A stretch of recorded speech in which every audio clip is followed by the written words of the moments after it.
فتح البرنامج. يمكنك فتح برنامج مايكروسوفت فيجوال بيسك 2008 وذلك كما يلي.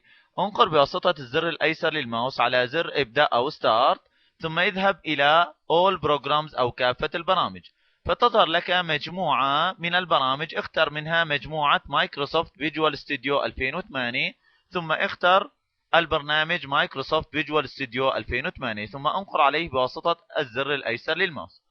سوف يتم بعد قليل فتح مجموعة البرامج مايكروسوفت فيجوال ستوديو 2008، ويمكن اختيار ما تريد من بيئة التطوير. هل تريد فيجوال بيسك أو فيجوال سي بلس بلس أو فيجوال سي شارب وغيرها من البرامج.